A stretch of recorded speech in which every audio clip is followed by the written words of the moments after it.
Now let's pretend I'm a yellow marking in the middle of the street. Now you rely on me to tell you to stay in your lane. But what happens if one day you just can't see me anymore? And because of that, you probably wouldn't be too comfortable driving on the road anymore. 2024 was one of the deadliest years in Connecticut for car accidents in the past decade, according to UConn Crash Data Repository. As of December 23rd, 314 fatalities came from motor vehicle accidents just last year. Eric Jackson of the Connecticut Transportation Institute at UConn attributes most of these tragedies to reckless drivers. One of the major issues that we're seeing on the roadways right now is aggressive driving and speeding. Combine that with difficult to see lane markings and it can make for a recipe for disaster. That plays into huge roles when it's dark outside.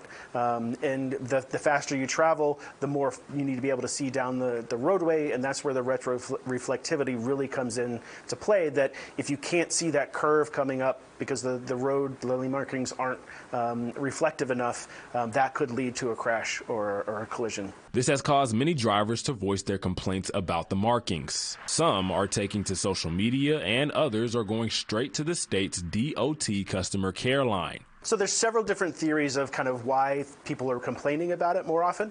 The one is that headlights have changed. People have shifted to LED lights, looking to see if that's really going to have an impact on the amount of light that's being reflected back out. We're not seeing any dramatic changes in terms of the paint that's being applied or the beads that are being applied. And then as cars roll over, the cause is hard to pinpoint, but the state is trying to do something about it. The Connecticut DOT approached UConn saying, we have this issue on our roadways. We'd love to be able to try and figure out where the problem is and where we can address it.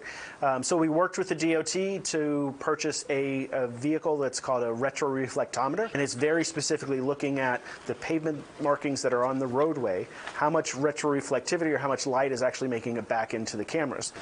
Down here on the bottom. It's a project that's going to span every mile of state roads with the goal of reporting back to the DOT with their findings so they can go out and repaint those roads that are lacking in retroreflectivity. Another part of this project is to start developing a mathematical model that'll predict when the paint will drop below a threshold. If we have so many snowstorms this year, these section of roadways will need to be repainted because we predict they're going to drop below the federal guideline so that we don't have to redrive the roadways every single year. Now, because of it being wintertime and salt being put on the roads in case of snow, Jackson and his team had to put a pause on their data collection project, but he says they plan to finish in spring of 2025. In stores, Jamel Johnson, Fox 61, Connecticut's news station.